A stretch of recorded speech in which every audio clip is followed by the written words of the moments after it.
see how green the hinge is. So it actually has an ergo lift hinge. So once you open it, it actually lifts it up. Creates a gap here which lets air in through from the underneath, keeping the laptop further cool, and this can go all the way up to 180 degrees. So it's pretty nice, and it has got a lot of ports as well. So the port selection is pretty nice.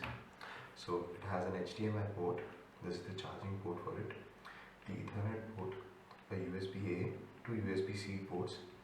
Both these ports can be used for charging as well, and a headphone jack. And if you look at the other side, it's got one USB-A port and a micro SD card port and the Kensington slot. So that is there.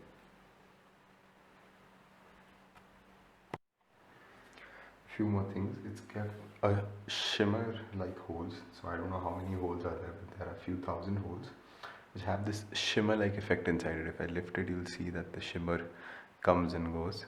So that is pretty cool.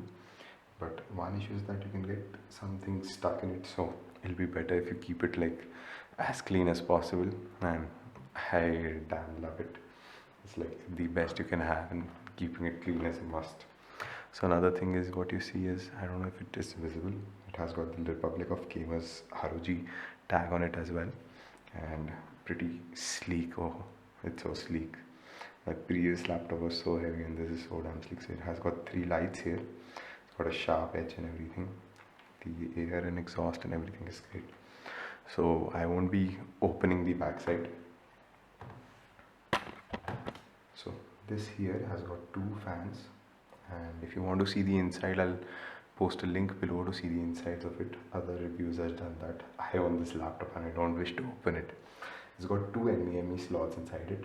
So whenever I wish to expand the storage, I'll just open it up, add another NVMe drive, and you can have the fastest available speeds possible in it. So it's future proof as well in that regard. The RAM is an issue. 8 gigabytes of RAM is soldered onto it, and the other 8 gigabytes is upgradable. But if you really want to need a higher RAM, it will be better to buy the higher model directly, not buying the 16 gig one. I have bought it for gaming mostly and video editing.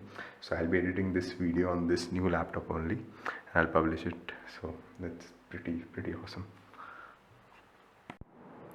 So one thing I want to like to talk about is, I'm not really sure whether it is visible in this video right now or not, but this laptop is a clear-cut fingerprint magnet. So I'll just try to show you. So if you look at this, I think you can see a lot of fingerprints around this region. So whenever I touch it, it grabs a lot of fingerprints, and these holes are literally like they can collect all the dust that you throw at it. And even if you look at the inside of the laptop, so you'll see that even on this region and the trackpads and all, it has a lot of fingerprints in it. And one thing I would really suggest you is to have a microfiber cloth with you at all times, so that whenever you are using it again, you can just clean it easily, because I am pretty damn sure that these holes are gonna get a lot of dust in them. So keeping it as clean as possible is the best way out. And how beautiful this laptop looks, it really looks way better when it is like fully clean. The next thing I would like to talk about is the screen.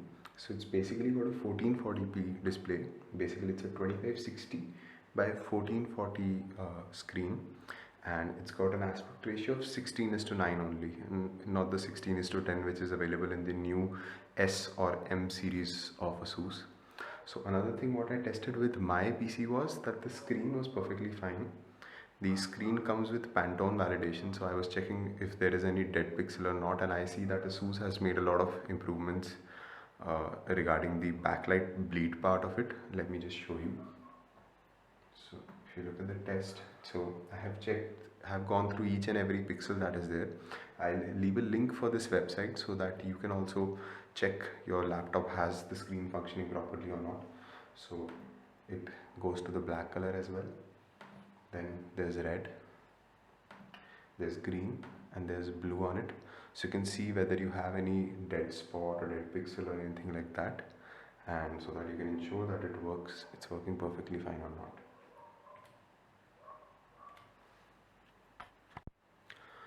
Next thing that I want to talk about is backlight bleed.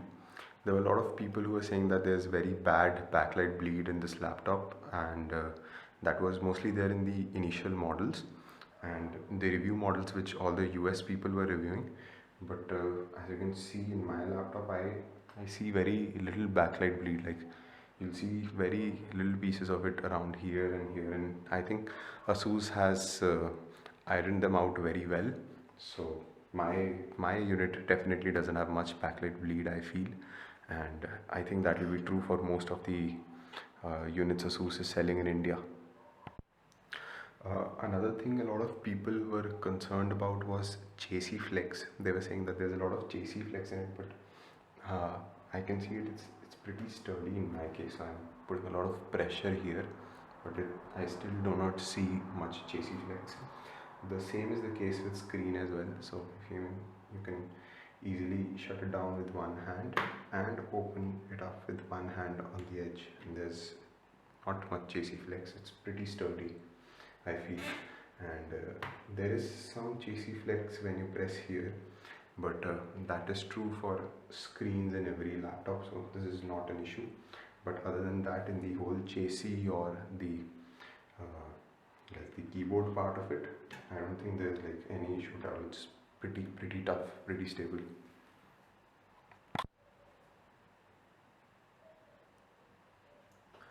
So another thing that I would like to talk about is the fingerprint scanner. It's a very similar fingerprint scanner that you find in your phones and mobile phones and everything. So the process of registering your fingerprint is very straightforward. You go to all settings, under accounts, you go to sign in options, and there it will ask you to Windows Hello Fingerprint. So you can just click here and you can press on setup. It will tell you that you can just say like save your fingerprint. It's a very straightforward process, exactly like how you do it in your mobile phones. So now it asks me to enter my PIN. So now what it asks you is to repeatedly touch the fingerprint scanner, like exactly how you do in your mobile phone. You touch it multiple times and it will record your fingerprint. I feel that the fingerprint scanner is a little bit of a hit and miss. It works for 70% of the times, but other times I have to just press it again. Still, it is way more easy than entering my PIN or my password or using any other process. So I still feel it's definitely a great feature to have, and hopefully it will improve with the software updates and other things as things go along. So one of the best features of this laptop is the fingerprint scanner. So what it does is, when I press it, it'll actually scan my fingerprint while I press it, and it saves it, and it gives it to the window automatically when it logs in, and you don't need to do anything. You don't need to enter any password again. That is how awesome it is. Another thing that I wanted to show was how good the speakers are. I find that the speakers are pretty nice, pretty decent and loud. Still won't recommend them using at full volume, but otherwise they sound pretty okay. This is just me playing one song to see how it is. They are right now at 25% volume. These volume keys also come in pretty handy.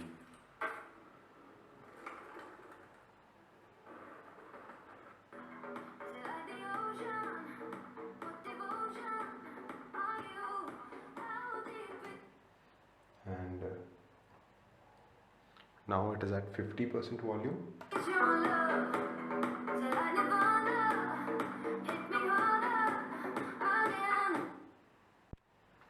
And now at 100% volume.